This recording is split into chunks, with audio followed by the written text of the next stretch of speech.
Hello friends, आज हम बात करेंगे भारतीय न्याय संहिता 2023 के बारे में। यानी किसको हम ठग जब बोलते थे, किसी बेईमान को धोखेबाज बोलते थे तो धारा 420 कह देते काफ़ी। यानी फला व्यक्ति 420 है, अरे वो 420 है, तो 420 हम कहते थे ठग धोखेबाज को। लेकिन अब जो नया कानून आ गया है, इस कानून के तहत अब किसी ठग को धोखेबाज को 420 नहीं बोल सकते हैं। क्यों नहीं बोलेंगे, आगे हम इस वीडियो में आपको आसानी से समझाने का प्रयास करेंगे अच्छे तरीके से। तो चलिए वीडियो को शुरू करते हैं। उसके पहले अगर आप मेरे चैनल पर नए हैं तो चैनल को सब्सक्राइब जरूर कर लीजिए। दोस्तों, बात करेंगे हम आईपीसी की धारा 420 के बारे में। 420 ठग एवं धोखेबाज को डिफाइन करते थे और दंड करने का प्रावधान करते थे। लेकिन जो नया कानून आ गया है बीएनएस 2023 यानी भारतीय न्याय संहिता के तहत अब ठग की परिभाषा और दंड करने का प्रावधान अलग अलग धारा में हो गया है। अब अगर 420 की बात करें तो 420 की धारा आ गई है 318(4) में बीएनएस में। 318(4) में बीएनएस में दंड की बात करता है अगर कोई व्यक्ति धोखाधड़ी करता है, ठगी करता है, फ्रॉड करता है। इसके साथ साथ 420 के साथ साथ 467, 468 और 471 की धाराएं आप लोगों ने सुनी होगी आईपीसी की धाराएं 420, 467, 468, 471 की धाराएं सुनी लगती हैं। इन धाराओं की जगह अब दूसरी धाराओं ने स्थान ले लिया है जो कि बीएनएस के तहत। तो धारा 420 की अगर बात करें तो 318(4) बीएनएस में दंड की बात करता है और धारा 467 की अगर बात करें तो यह 338 बीएनएस की बात करता है। यानी 338 बीएनएस जहाँ मिलेगा तो समझ लीजिए धारा 467 की बात करता है। धारा 468 बात करता है धारा 336(3) की बात करता है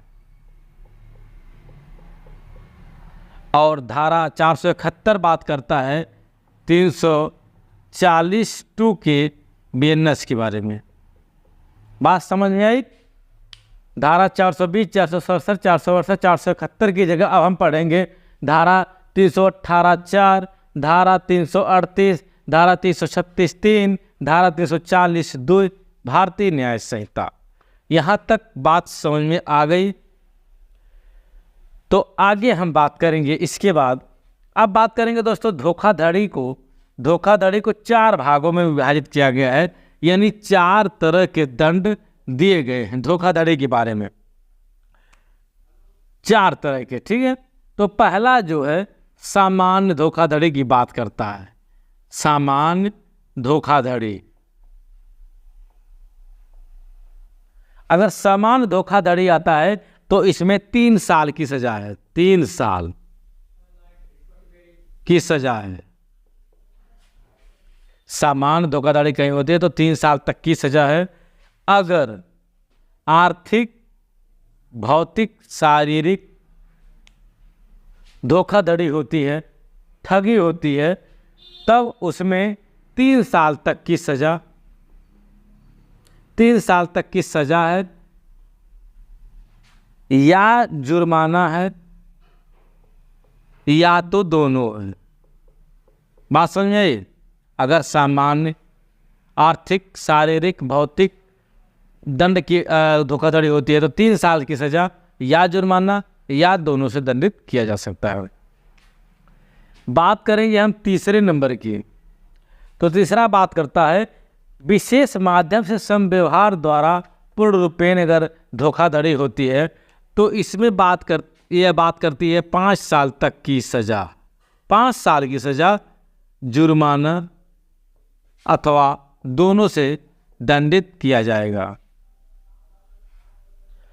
बात करेंगे हम चौथे नंबर की। यह मूल्यवान प्रतिभूति की बात करता है, यानी मूल्यवान संपत्ति के बारे में बात करता है। इसमें 7 साल तक की सजा है।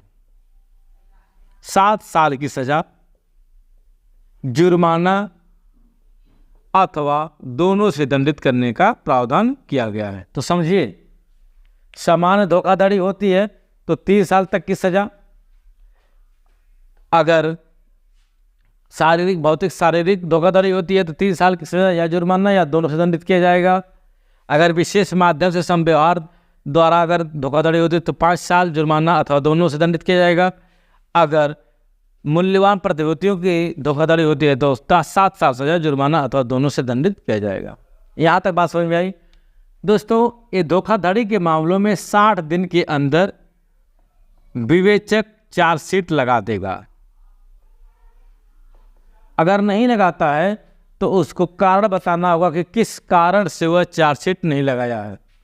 तो आज की वीडियो में दोस्तों इतना ही। वीडियो अगर पसंद आए तो लाइक करें, मेरे चैनल को सब्सक्राइब जरूर करें। चले मिलेंगे किसी अन्य वीडियो तक के लिए, बाय बाय।